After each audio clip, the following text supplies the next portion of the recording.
It is 1938, and the pace of history is accelerating. The continent of Europe spirals towards war with an ever-increasing, ratcheting tension. 20 years previously, World War I had ended. The war to end all wars had been the product of deep tensions between the nations of the continent.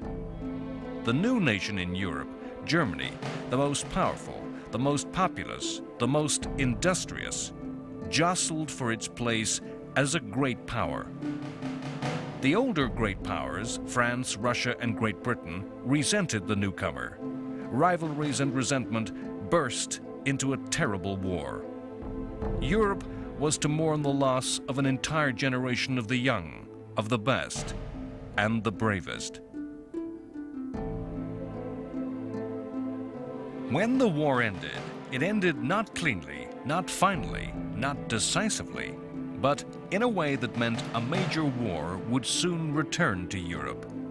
Germany collapsed in defeat, but remained the largest, the strongest, and the most powerful nation-state in Europe. Germany believed its army had not been defeated. The German people had not seen their country invaded. Their cities, their towns, their countryside was not devastated. Germany's soldiers had marched home in good order, not as pathetic defeated rabble. The myth grew of a stab in the back, of betrayal by enemies within Germany. The peace treaty of Versailles was not a peace settlement. It punished Germany with loss of territory. It punished with reparations, tremendous sums of money that were to pay for the war, pay to rebuild France, pay the debt European countries owed to their American ally. It punished Germany by destroying the nation's proud armed forces. The German army was to be a fraction of its pre-war strength and deprived of the most modern weapons. The settlement did not destroy Germany as a threat, as a rival, and it provided Germany with yet new grievances. The new map of Europe created a patchwork of small, weak countries on Germany's eastern border, countries with which Germany now had scores to settle. Versailles kept the war alive in the mind of every German.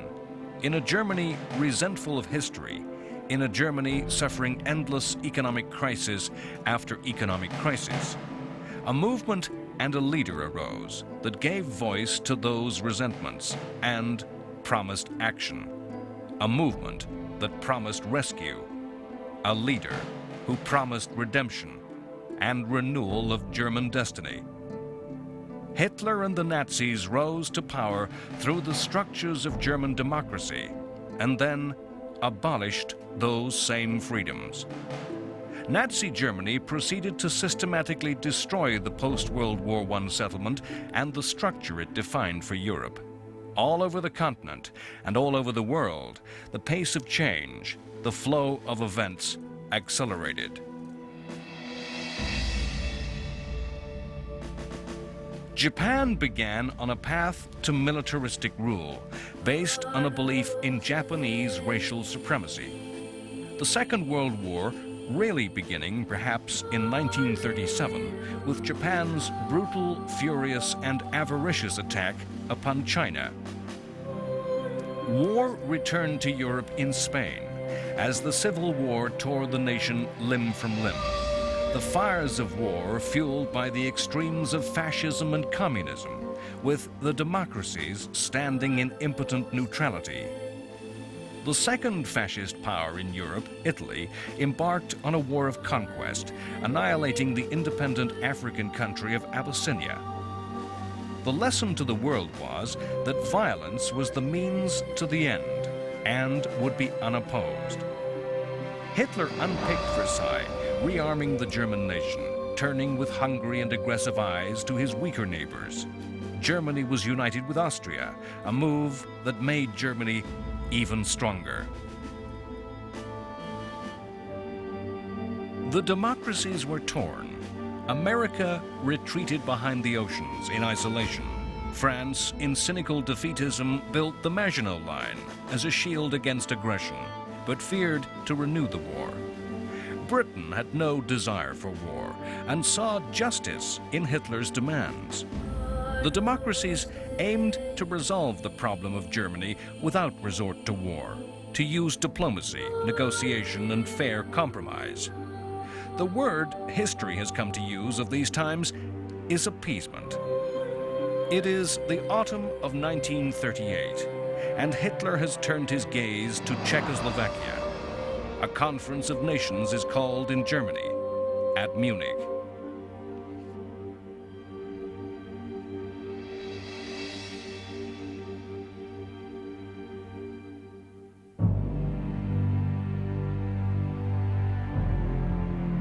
After the Anschluss, all of Europe knew that something else was going to happen, and knew that Czechoslovakia was going to be that something else.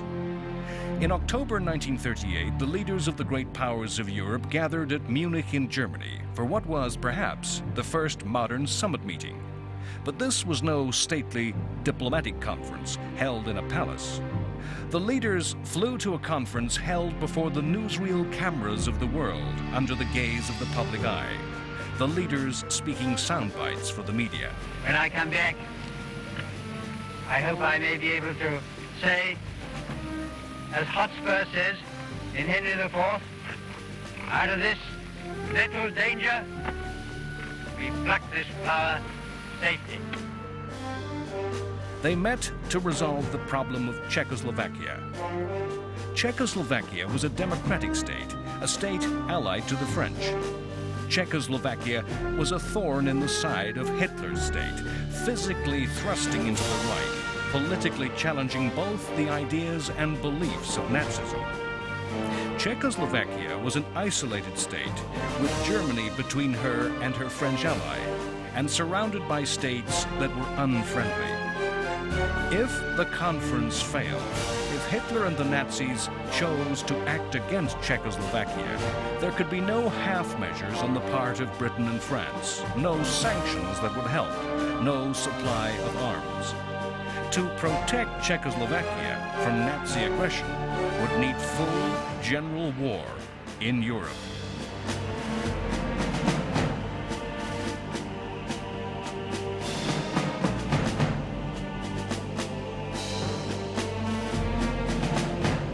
The nation whose future lay on the table at Munich had a modern army, but was not a fundamentally strong state politically. Czechoslovakia was not a state of Czechs. The modern democratic society contained minorities of Slovaks and Hungarians, and, above all, Germans, the Sudeten Germans, a 3 million strong minority living in the areas adjacent to Germany. The Austrian Anschluss set these people afire with excitement. They were aflame, ungovernable, stirred by a call of history, destiny, and blood. The citizens of Austria abandoned democracy for nationalism. The Germans of Czechoslovakia went the same way. Hitler did not foment the nationalism in the Sudeten Germans. He simply tapped into passion and desire that already existed.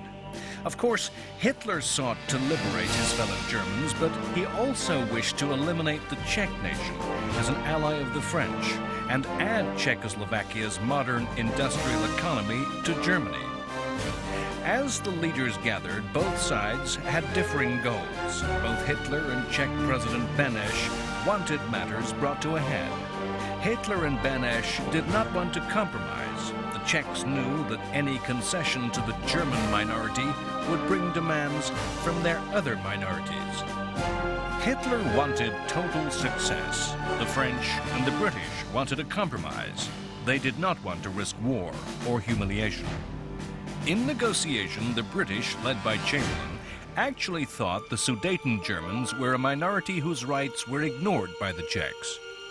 The French had an alliance with Czechoslovakia, an alliance the French made for French benefit, to threaten Germany with war on two fronts.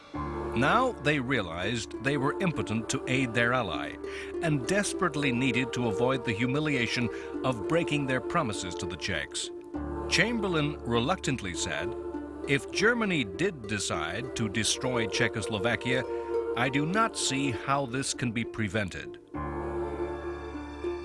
The objective of Britain and France at Munich was not to restrain Germany, not to counter Hitler's ambition. It was to make the Czechs give ground, to make concessions that would prevent a general European war. The Czechs aggressively opposed concession. At one point, in the spring of 1938, they had mobilized their entire army and placed it against the German border, terrifying Britain and France. All throughout the summer of 1938, the great powers of Europe had circled round each other, guessing each other's intentions. Benesch thought that by defiantly raising the stakes, he could make Britain and France threaten war, and so make Hitler back down.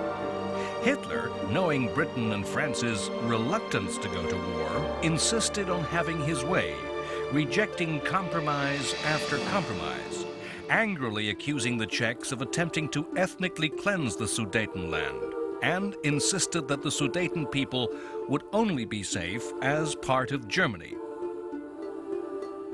Chamberlain was certain of Hitler's good faith when the German promised that he had no further demands of Czechoslovakia than the liberation of the Sudeten Germans.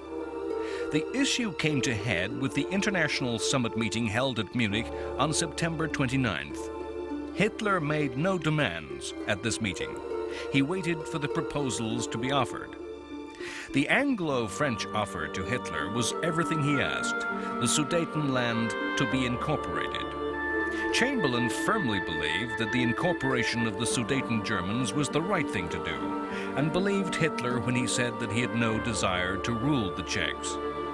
The Czechs were told that if they did not accept, they, the Czechs, would be responsible for the war and could expect no help.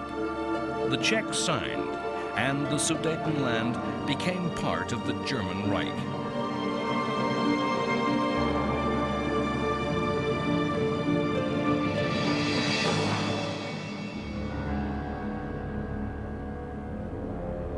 Many years later, as the war ended, President Benesch was to look at Prague as a city that had remained intact throughout the war. Benesch said, "Is it not beautiful? The only city in Central Europe not destroyed, and all my doing." The Munich Conference is regarded in history as the definitive appeasement and has made that word synonymous with betrayal. Yet, as we judge with the benefit of history, would we have gone to war? Or would we have seen, as did Chamberlain, principle and fairness coming together with expediency? Perhaps the words for which the Munich crisis is most remembered are not those of the agreement reached over Czechoslovakia. When that agreement had been made, Chamberlain requested another meeting with Hitler. He presented Hitler with the draft of a statement. "We are resolved that the method of consultation shall be the method adopted to deal with any other questions that may concern our two countries. We are determined to continue our efforts to remove possible sources of difference and thus assure the peace of Europe." Hitler happily and enthusiastically signed. It was this piece of paper that Chamberlain proudly waved to the crowds in London. It was of this that he was to say, "This is the second time that there has come back from Germany peace with honor. I believe it is peace for our time." If the French and British leaders had betrayed the Czechs, if they had foolishly given in to Hitler's lies, it was a betrayal that was welcomed. It was a set of lies that the populations of both democracies believed. In the streets of London and Paris, crowds reveled in the news that war was not to return to Europe. In the Sudetenland, the German population equally enthusiastically welcomed the advancing and occupying forces of the Third Reich. The democracies thought Munich a new Versailles, an epoch-making event that would establish a new order in Europe, a new system of security and peace throughout the continent. A settlement that killed Versailles for good, removing the tensions, the mistrust, and the resentment, replacing a European order directed at Germany and German ambitions with one that was based upon fairness and justice. Hindsight, knowledge of what follows, makes us see the whole affair as a fraud. The events at Munich were logical. They followed on from events which had gone on before. The French had abandoned each clause of Versailles without a fight. The French did not fear military defeat. They had absolute faith in the Maginot Line.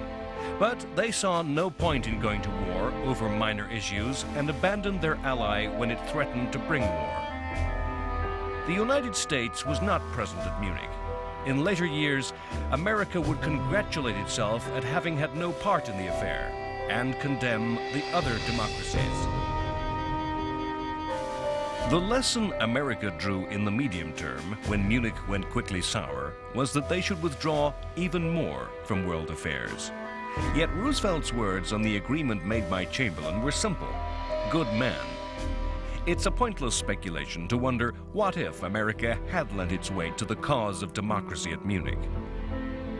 The Russians resolved that Britain and France could not be trusted as allies against Nazism, and that the USSR should seek an understanding with Hitler. Britain worked from a moral position. Britain's position was that Germany did have a moral right in the Sudeten territory. They saw the Europe that Munich created as a safer, more stable place. Once the authority of the Czech government was broken by the transfer of the Sudetenland, the state of Czechoslovakia fell apart along its own fracture lines. The Slovak minority came up with its own demands for independence and autonomy. The Nazis supported and patronized the Slovaks. The Czech government in Prague proposed occupying Slovakia with troops. Hitler promptly recognized the independence of Slovakia. The Czech state was destroyed, unviable. Hitler summoned President Hacha, Beneš's successor, and instructed him to sign away the independence of Bohemia, the rump of Czech lands, which on March 15, 1939, became a German protectorate. Britain's government did not see the German occupation of Prague as a break in the new order, supposedly established at Munich. As German troops brought Nazi rule to the Czechs, the British government held that the events simply proved that the Czech state was unviable, fractured by nationalities, and that Europe was made a safer place by its absence. Where the events really shifted, where history took a new path, was in a groundswell of public opinion.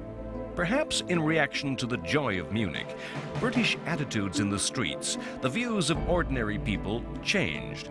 Hitler would never be trusted again.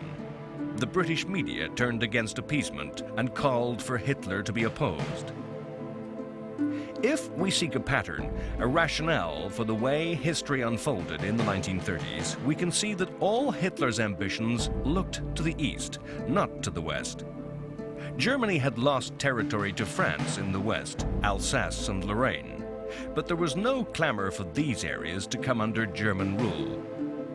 In the south, Germans lived in Italy, but there was no demand for a return of these lands.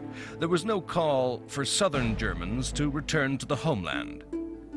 All the avarice, all the ambition was directed east to Austria and Czechoslovakia. Hitler believed it to be the destiny of the German people to expand eastward.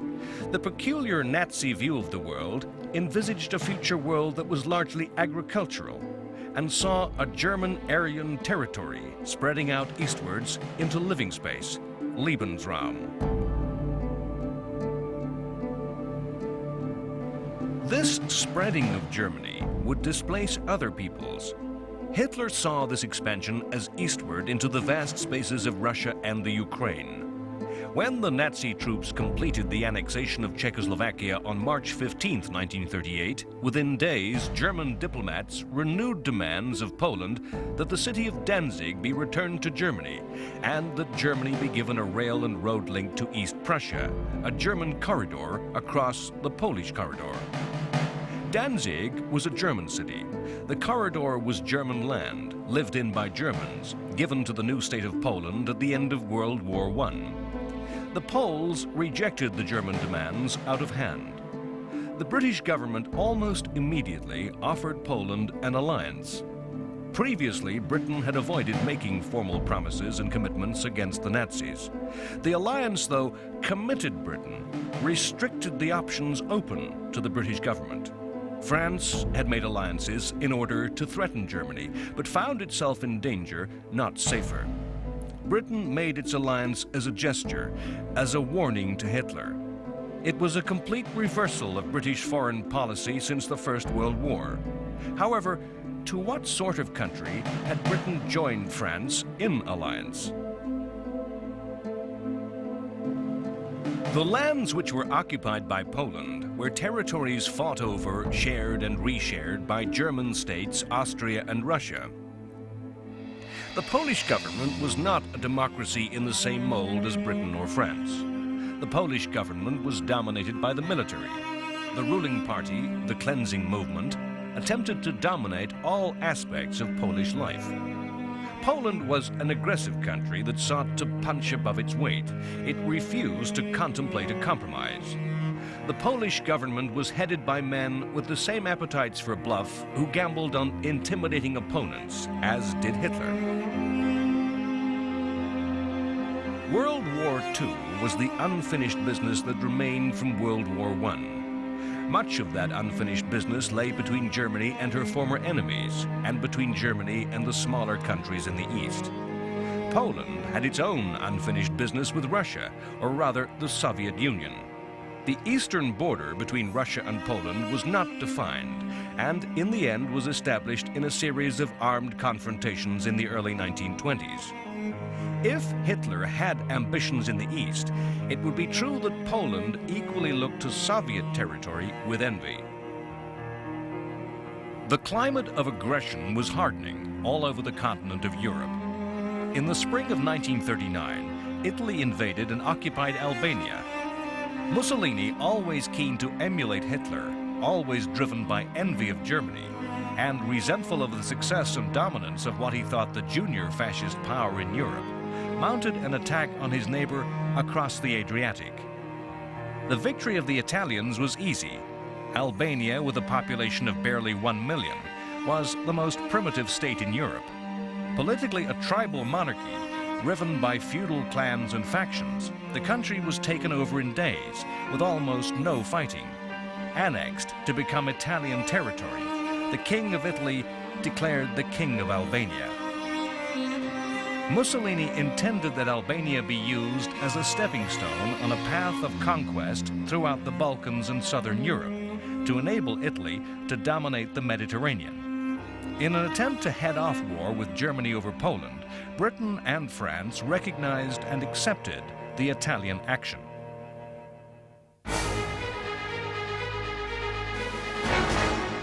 In the steps to war in these last months of peace, the Soviet Union, so distant and removed from much of European affairs throughout the decade, became increasingly involved. If Hitler was the prime mover of war, the originator of the events that impelled the continent to conflict, it was Stalin that opened the door for Hitler to walk to war. With the conflict over the Polish corridor in Danzig, Hitler's aggression and ambition finally began to impinge on Stalin and the Soviet Union. Britain and France saw the Soviet Union as the key to deterring war against Hitler. British Prime Minister Chamberlain and French Premier Daladier knew that if Hitler chose to fight in Poland, their alliances with Poland would be of little practical help. Poland was as isolated as had been Czechoslovakia. They could not move forces into Polish territory. They could only threaten war from the west. Hitler might once more play a game of dare with Britain and France, challenging them to start general European war in order to save a faraway country whom they could not directly help. Britain and France knew that the Soviet Union could directly help Poland, and so war be averted. But Poland saw the Russians as bad, if not worse, than Hitler. They rejected any move that would bring Soviet troops into their territory. The Poles thought that the Red Army, once inside Poland, would never leave, and there was no inducement, no incentive that Britain and France could offer. Too often, histories use the language of the gambler in describing the actions of leaders. In Hitler's case, nothing could be truer. With the benefit of history, it it is hard for us to remember that the leaders of all the powers in 1939 had little idea of what each other thought. To tell what we today call spin, propaganda, from what was truth. All through the summer of 1939, Hitler was involved in negotiations with Stalin. The negotiations were about nothing, were going nowhere. Neither Hitler or Stalin would say what they wanted. Both mistrusted each other. Both knew they represented political systems which were incompatible and could not coexist in peace.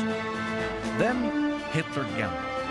He revealed his ambition to attack the Poles and offered Stalin half of Poland. Stalin picked up the offer. Stalin was obsessed with territory and saw the extension of his border westward as a resolution of old scores and, in his paranoia, an insurance against invasion. A non-aggression pact was signed between German Foreign Minister Ribbentrop and his Soviet equal Molotov on August 22nd. This news shocked the world, and at a stroke, all strategies of the British and the French were in ruins.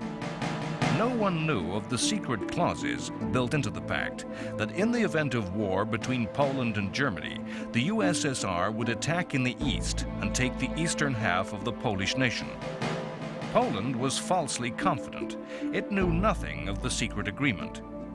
Poland thought that Britain and France would attack in the west, causing Hitler to split his forces. In fact, when war broke out, the French did nothing and sat behind the Maginot Line, making small attacks, slowly mobilizing, calling up strength.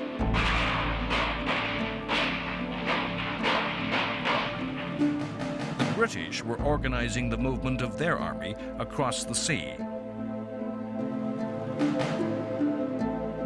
Hitler gambled the French would not act in time and stripped the West of troops to bring overwhelming strength against the Poles. He planned a campaign so fast the French and British would be forced to watch helplessly as Poland was destroyed. Poland's army was outnumbered, outflanked, and obsolete in equipment. The Polish cavalry still used horses. There were virtually no tanks. Mostly obsolete aircraft had to counter a state-of-the-art Luftwaffe. On August 31st, Poland attacked Germany. In fact, German SS troops faked an aggression.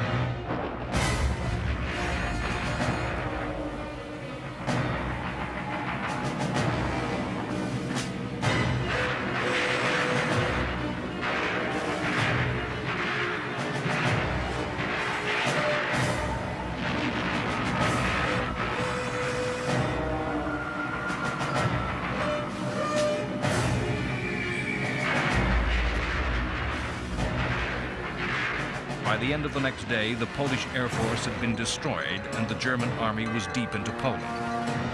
On September 3rd, France and Britain demanded Germany withdraw from Poland. War broke out, and British Prime Minister Chamberlain made an announcement that revealed a bitter disappointment that he had failed to prevent war from returning to Europe. I am speaking to you from the Cabinet Room at 10 Downing Street. This morning, the British ambassador in Berlin handed the German government a final note stating that unless we heard from them by 11 o'clock, that they were prepared at once to withdraw their troops from Poland, a state of war would exist between us. I have to tell you now that no such undertaking has been received, and that consequently this country is at war with Germany.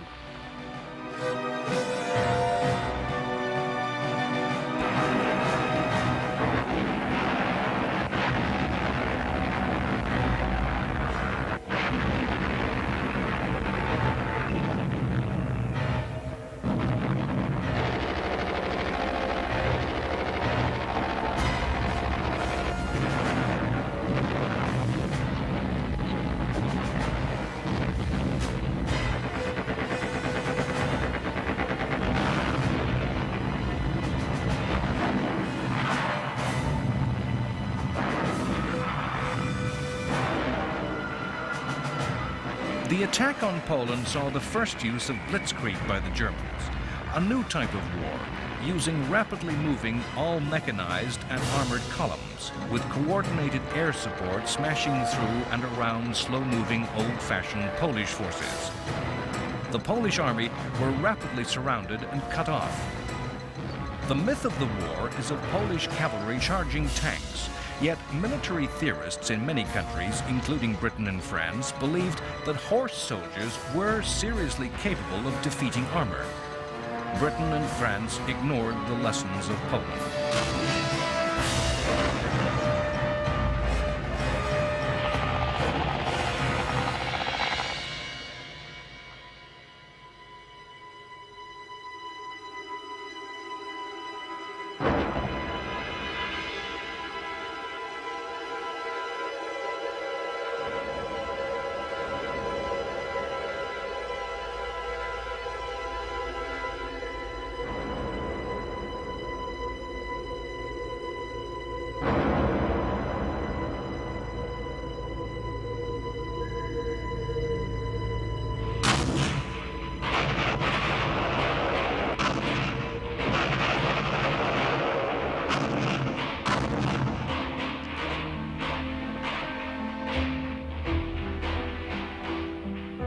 By October 6th, all Polish forces had surrendered. Cynically, the Russians waited until it seemed certain that Germany would triumph, and finally moved on September 17th. The German victory was stunning. In less than 1 month, at a loss of less than 14,000 dead, the Poles were defeated. Britain and France were shown as impotent.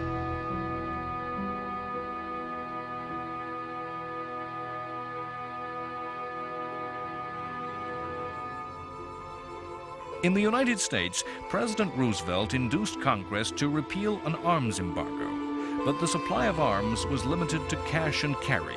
Arms had to be paid for in hard cash and could not be exported in American ships. American public opinion was anti-Nazi and suspicious and fearful of Japanese ambitions in the Pacific, yet equally anti-war, the feeling of the ordinary American mirrored by the majority of Americans in public life. Charles Lindbergh, aviator and national hero, was an outspoken opponent of America having anything to do with a European war. America quietly hoped that Britain and France would somehow contain the Nazis and that some compromise could be worked out with Japan. In the tangle of events, spreading out from Hitler's decision to attack, was a single-page letter from Albert Einstein to Franklin Roosevelt. Einstein, the most eminent scientist of his day, German and Jewish, a refugee from Nazism, was the only scientist who could write directly to the president and be taken seriously. Einstein warned Roosevelt of Germany's plans to investigate the military uses of uranium, of the newly discovered atomic energy. He warned that in taking over Czechoslovakia, Germany had secured a rich uranium mine. This single letter was to bear fruit 5 years later over the Japanese cities of Hiroshima and Nagasaki. Germany's ally Italy stayed out of the war, remaining neutral. In March 1939, Italy and Germany had finally made a formal alliance, what Mussolini grandiosely called the Pact of Steel. The pact declared that either country was to come to the aid of the other if attacked, and gave Italy a free hand to direct strategy in the Mediterranean. As the pact was put into writing, the Italians signed on the verbal understanding that war would not come until 1943. It is a fact of history commonly lost that the pre-war relationship between Italy and Germany was not strong. Mussolini resented Hitler. The Germans thought Italy's imperial adventures ill-advised. Hitler had hoped that a war might start between Italy and France alone, which might distract and weaken France. The British and the French hoped from time to time to prize Italy and Germany apart. The two dictatorships had differences over the Anschluss with Austria. Had Mussolini offered an alliance to the democracies, they would have accepted. Hitler and Mussolini did come to have a strong personal regard for each other, but this was not something shared by the respective military and naval commanders, nor by the ordinary Italian and German. Italy's strategic interests lay in expansion and control of the Mediterranean, the Lebensraum of the Italians, what Mussolini referred to as Mare Nostrum, our sea. War came as a surprise, the pace of events overtaking world leaders. No country on either side was ready to fight in 1939, and all were taken unawares by the outbreak of war. Germany worked to a long-term plan. Hitler had come to power in 1933 and looked for a period of 10 years before rearmament was complete and the Austrian and Czech territories absorbed. Italy was not ready for war and saw in the Pact of Steel a guarantee of 5 years' peace. With the British and French declaration of war, the fighting spread across the world. Both countries were the center of worldwide empires. Britain was to call upon soldiers from Australia, New Zealand, Canada, and South Africa, the Dominions, self-governing members of Britain's family. These countries willingly and unhesitatingly declared war on Germany at the same time as Great Britain. From the colonies of the empire, Britain was to summon Indian, African, and Caribbean soldiers.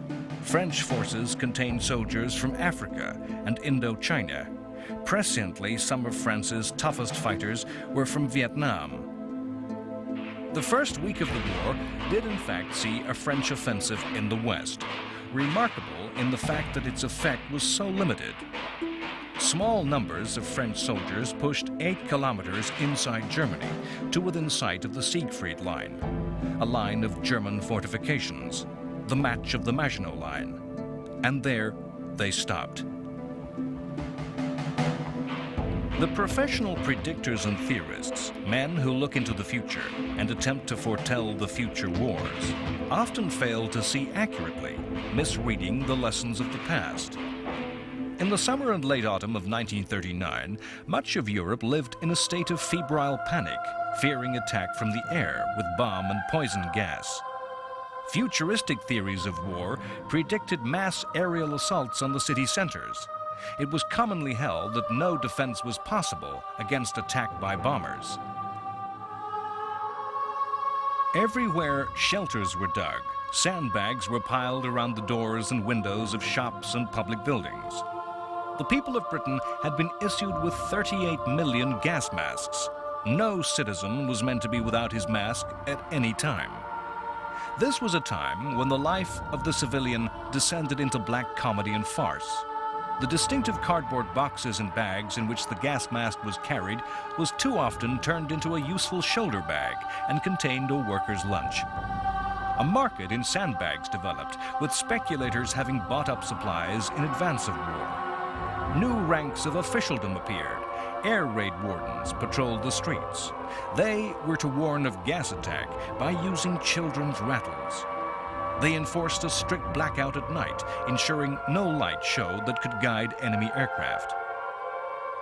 An immediate reaction to the outbreak of war and the fear that aerial attack was imminent was the mass evacuation of children from cities to safe areas. By the evening of September 3rd, nearly 1.5 million children, mothers of infants and pregnant women, had been moved to safety. In fact, fear of reprisals by chemical weapons meant that neither side in Europe was to risk their use at any time in the war. Britain and France, although having done all they could to avoid conflict, were in fact able to look to a coming war with confidence, not with fear. The subsequent history, collapse and rout that filled the following years clouds our judgment to the fact that as Britain and France mobilized, called up their reserves, marshaled and equipped their troops, the numbers made war in 1939 appear a risky undertaking for Germany. If the leaders of Britain and France laid out their relative strengths on paper, they could sleep easily. Counting the armies already in the field, Britain and France could more than match Germany's strength when fully mobilized. with all reserves called up. Britain and France combined could count on a total of 3 million to Germany's 2.5 million. Even though Poland's 2 million strong army had crumbled and Germany could now bring all its strength to the Western Front, Britain and France could feel confident. The British Royal Air Force and the French Air Force combined were the equal in number to the Luftwaffe. Of course, Britain liked to see itself traditionally as a great naval power. The concept of the alliance with France was that the Royal Navy would impose a naval blockade upon Germany, while the bulk of the fighting on land was to be performed by the French Army. The Royal Navy was then the largest in the world. The British Navy's core of decisive weapons were 15 large armored battleships and battle cruisers, 7 aircraft carriers, and over 50 submarines. France, Britain's traditional naval enemy, had a fleet of 9 battleships and over 70 submarines. Germany's navy was small, 5 battleships and 50 U-boats. In World War I, the war at sea had played a hidden part in the war. The German submarine campaign had nearly forced Britain from the war, destroying the imports of food from the empire, which Britain needed to feed its population. In the later years of World War I, a fierce blockade by the Royal Navy had caused famine amongst the German population. Britain was vulnerable because so much of her food and materials came over long, extended sea lanes. Germany, because her coastline was so small, easily blockaded a few ports that could easily be closed shut. As the navies prepared for war, it was thought the war would be played to the same script as ever.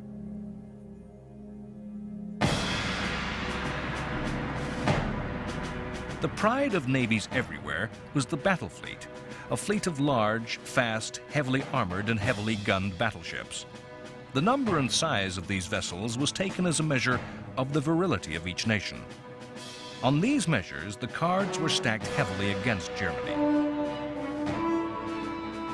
In World War I, the battle fleets of Britain and Germany had met for only a few hours. No lesson had been learnt as to the value of the big gun ship. In between the wars, the size of the fleets and the size of the ships in those fleets were limited by international treaties. The coming war was to show that the battleship was no longer the capital ship, the decisive weapon of naval warfare. Aircraft were to make these ships too vulnerable to attack. A few cheap aircraft made on the production line in weeks could easily destroy a major warship that could take years and massive sums to rebuild. But this was not clear in 1939. Only some navies realized the true value of aircraft and the aircraft carrier. In the long-term plans of Germany, a series of large warships, such as the Bismarck, were built to threaten Britain. Aircraft carriers were built for some future war against the USA.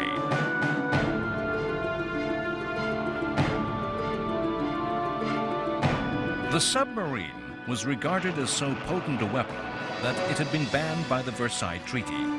The submarine as U-boat is forever associated in mythology as the definitive Nazi weapon.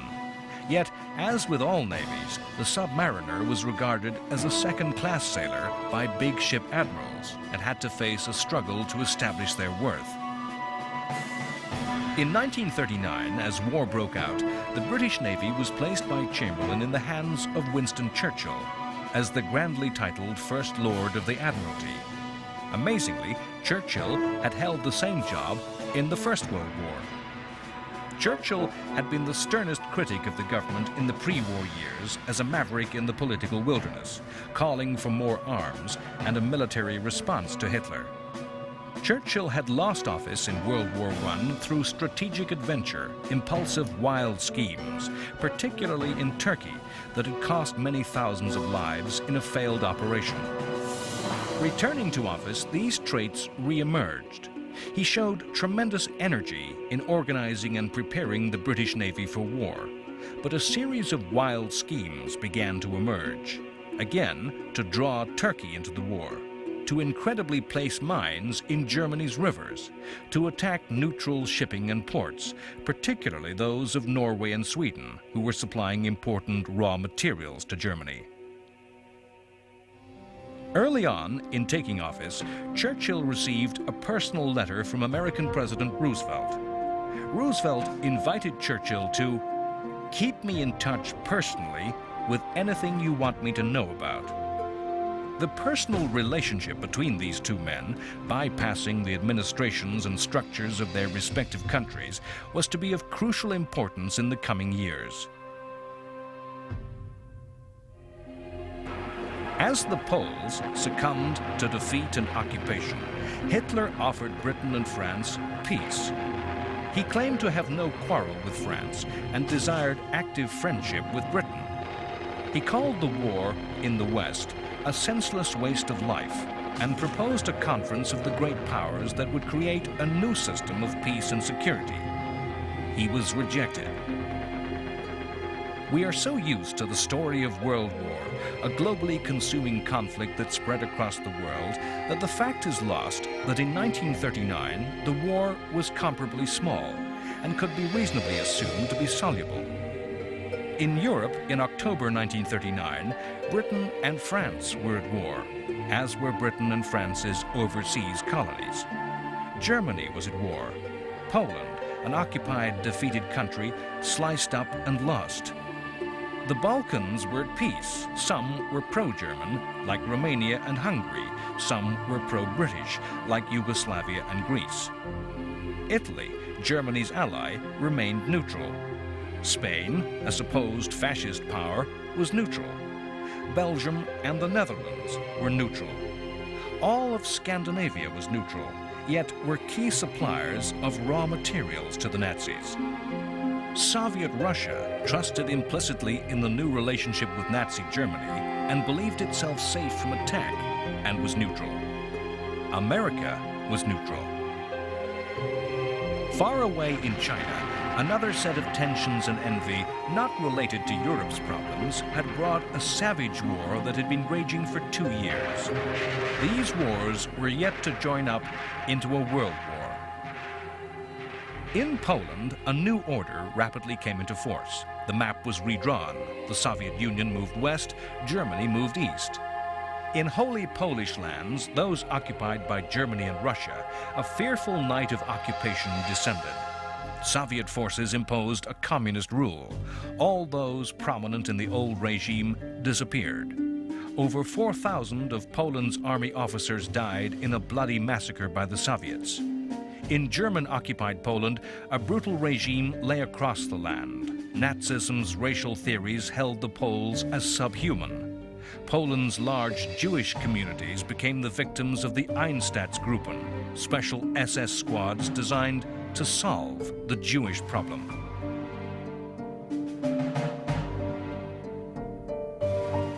Freed of any fear of attack from the east, German will and forces turned to the west and began to assemble its might against the democracies.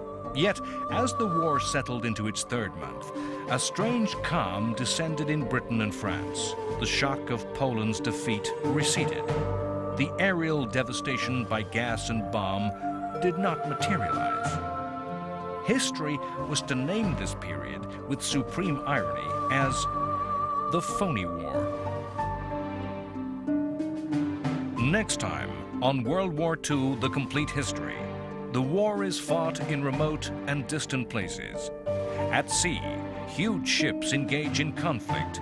The British Navy corners the German battleship Graf Spee and forces her captain to scuttle his ship rather than face certain destruction.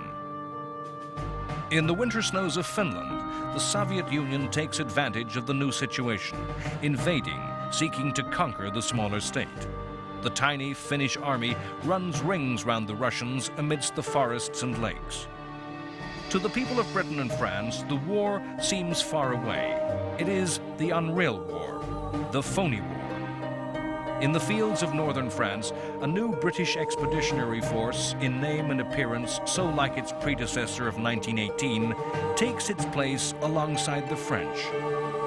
It is the army that fought the Somme, Ypres, and Passchendaele. reborn. To the south, the French man and reinforce the Maginot Line, their new Verdun, an impregnable fortress which the Germans shall not pass. The world awakes from the dream of the phony war to the nightmare of reality. A bold strategic occupation of Norway brings Britain and France into direct contact with German forces for the first time. The result is fiasco, as British forces fall back in retreat. As a result, the British government falls and is to be headed by a man of destiny whose time has come, Winston Churchill.